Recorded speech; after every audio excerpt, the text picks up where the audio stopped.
What's up everybody, it's Sean here and I'm back today to give you guys a review of the New Balance 1530 in the Soft Haze colorway. This made in England pair released back in 2019. They retailed for $220 US or $290 here in Canada. And the product code for this shoe is M1530KGL and the colorway for this shoe is gray, khaki, and navy blue. The New Balance 1530 was introduced back in 2019 in celebration of the 30th anniversary of the New Balance 1500. The 1530 is basically an updated take on the 1500, with many similarities in the upper, but the biggest difference between the two is the midsole. So we'll touch upon that later on in the review. Jumping straight into the shoe, so the base of the sneaker is constructed out of this gray colored mesh. We have this small hit of 3M at the edge of the toe box, and then surrounding the front toe cap, this is covered in this khaki colored suede. This suede feels very nice and very soft to the touch, and it felt very high quality. Moving further back, we have this light gray colored suede, and then next to this, covering the mid panel of both sides of the shoe, here we have this dark navy blue colored suede. Embroidered on top, we have the New Balance N logo, which is done in a combination of white and pink. So below this, you see the khaki colored suede runs across this area of the sneaker, and then just below that, we have this hit of pink colored suede. Wrapping around the back end of the shoe, so the top is covered in that navy blue colored suede, and the bottom is covered in this black colored suede. It might be hard to see in the camera, but there are these small perforations running across the lateral side of the black suede, which reveals this reflective 3M underneath. This is finished off with 1530 embroidered in white. At the center of the back heel, we have the New Balance logo embroidered in pink, followed by this hit of 3M underneath. For the laces, these come with a flat style lace done in this pink color, and they also give you a secondary pair of gray laces as well, but I really like the look of the pink laces. To me, they kind of give off like a Stussy or a Travis Scott one vibe to them, and I'm definitely going to keep the pink laces on this pair. Underneath the laces, we have your tongue. So the bottom half of the tongue is done in mesh, and the top half is done in black suede. This is finished off with New Balance Made in England branding embroidered in white. Taking out the insoles, these come with a white colored New Balance insole, and we have New Balance running branding stamped on the heel in black. So the upper of these 1530s sits atop this full-length Revlite midsole. This is the biggest change compared to your standard 1500 in that it incorporates Revlite foam, which is, according to New Balance, 30% lighter than the standard foam that they use. As a result, this shoe is much lighter, and I'd argue that it's also more comfortable as well. Turning the shoe over to the bottom, here we have your outsole.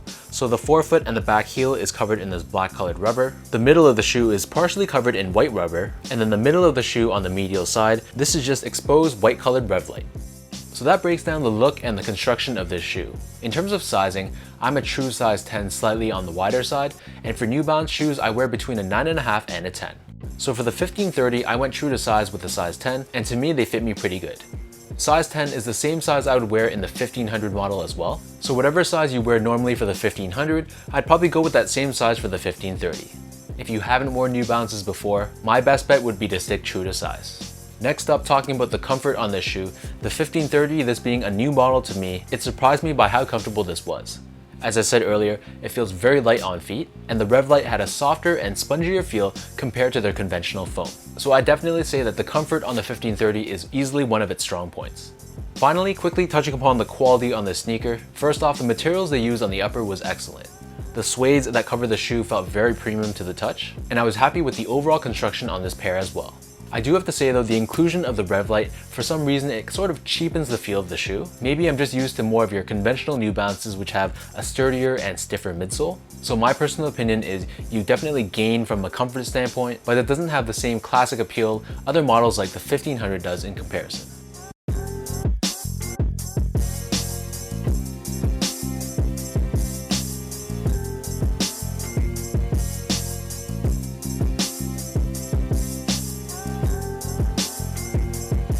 With all that being said, now let's lace up the New Balance 1530 Soft Haze, and I'll show you guys how these look on feet.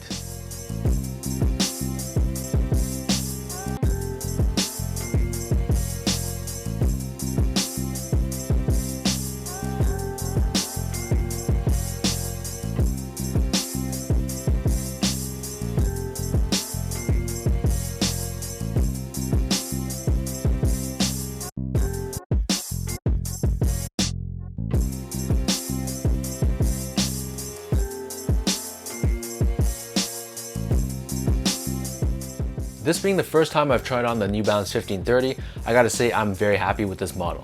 It combines a very premium upper with a very comfortable midsole, and on top of that, the colorway on this shoe is just beautiful. I love the combination of the navy blues, the khaki brown color, and this is all tied together with the pink, and I think this will be a very good shoe to wear during the fall season. So let me know in the comment section down below what you guys think about this soft haze New Balance 1530. Have you guys tried this 1530 model before? And if you have, what do you guys think about this model? Are you more of a purist and you prefer something like the 1500 more? Or are you a fan of the reduced weight and the comfort on this updated model? If you guys like this video, be sure to like, comment, and subscribe. Give me a follow on Instagram at esco8. Check out my Twitter account at sean.go and visit my website as well at seango.ca. So until next time, thanks so much for tuning in. Hopefully you guys enjoyed watching this video, and I'll catch you guys all in my next review.